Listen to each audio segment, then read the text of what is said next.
I never thought I'd say this out loud, but my SUV got stolen with my newborn daughter still in the back seat, and it wasn't just some random crime.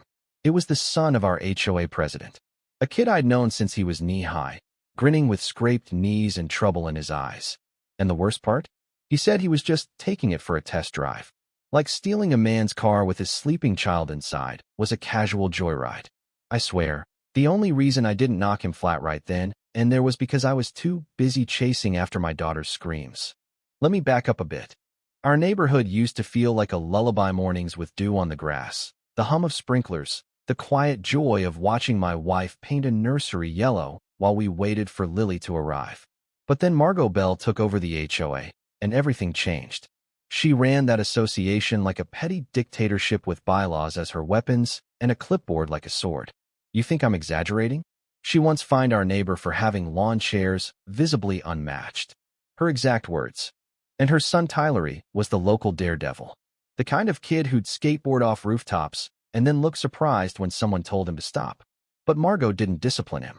She defended him like he was royalty. Gifted, she'd say. Just misunderstood. No, he wasn't gifted, he was reckless. And dangerous. That afternoon, I had just pulled into the driveway after running errands with Lily. She was finally asleep in the car seat after screaming most of the trip, and I didn't dare wake her. The garage door jammed halfway, so I left the car running, humming while I grabbed the ladder to check the track.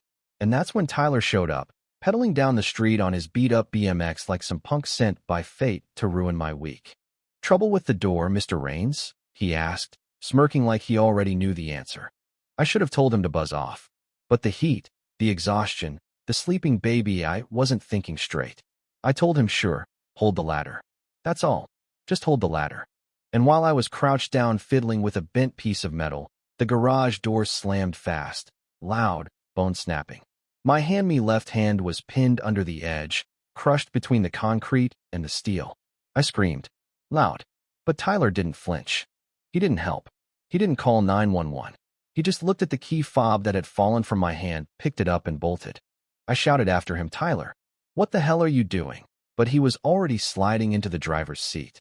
My SUV still running, still cooling. The baby in the back jerked forward, tires squealing.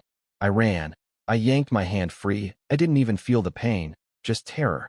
He was driving away with my daughter. I sprinted down the street like a madman, screaming, waving my arms, calling 911 with shaking fingers. My voice cracked as I tried to explain. My car's been stolen, me baby's inside. Neighbors peeked out from behind curtains. Some stepped onto their porches. But no one moved fast enough. Tyler was already at the end of the loop, heading toward the main road. He hit the turn too hard. The SUV fishtailed wild, screeching, and I thought for a moment it was going to flip. Instead, he overcorrected and drove straight through the community's marble entrance sign, the one Margot had spent HOA dues upgrading. And then, out of nowhere, boom, T-boned a silver BMW that had just turned in. Margot's car. She'd just come home. And her son had smashed my SUV. My daughter's car seat, still strapped in the back, straight into her luxury sedan. I didn't stop running. My heart was in my throat. I reached the wreck just as Margot stumbled out of her BMW. Hair a mess, screaming bloody murder, but not about her son. Not about my baby. About her car. I didn't look at her. I flung open the rear passenger door, praying the car seat had held. And there she was. Lily. Eyes wide. Face crumpling into a sob, but safe. I cried real, guttural terses. I pulled her into my arms, whispering, "Daddy's here, you're okay, you're okay." And then Margot turned her fury on me.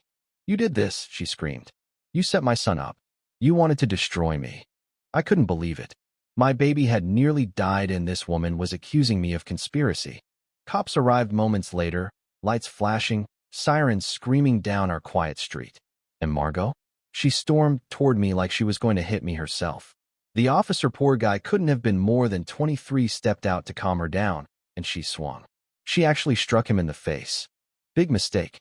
She was arrested on the spot, assaulting an officer, and Tyler too, cuffed and silent beside her.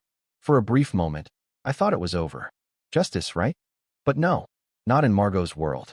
A week later, I got a letter in the mail: HOA violation. Negligent vehicle storage resulting in community disruption. I stared at it in disbelief. My car was stolen. My daughter was kidnapped. And Margot still somehow HOA president was fining me. My wife, Emily, was done. "We need to move," she said, eyes full of tears. "This place is toxic." I wanted to agree. I really did. But something inside me clenched tight. No, I wasn't running. Not after what she did.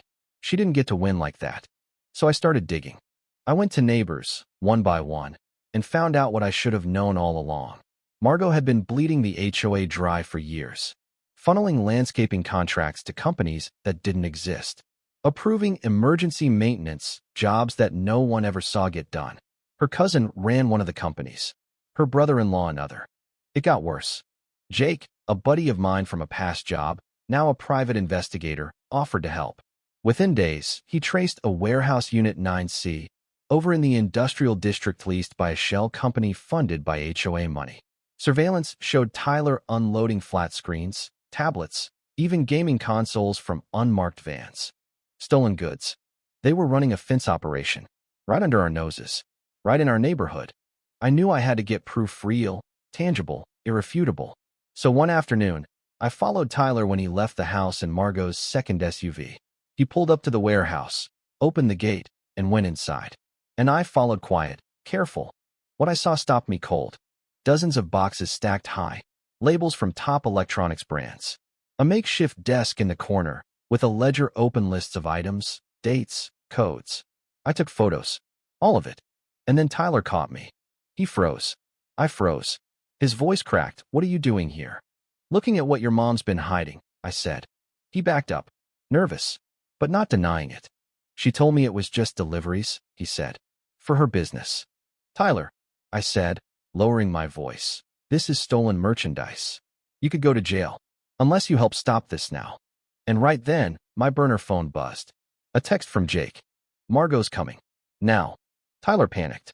"She's gonna freak. You need to decide," I told him. "Right now? Is she worth going down for?" We both turned as the warehouse door rolled up. There she was, Margot, standing in the light like a villain from a movie, tire iron in hand. Well, Mr. Rains," she said, voice like venom. "Been snooping, have we?" I raised my camera. "It's over, Margot." She stepped inside, eyes flicking to the boxes, the ledger, then back to me. "You don't have proof." "Oh, I do," I said.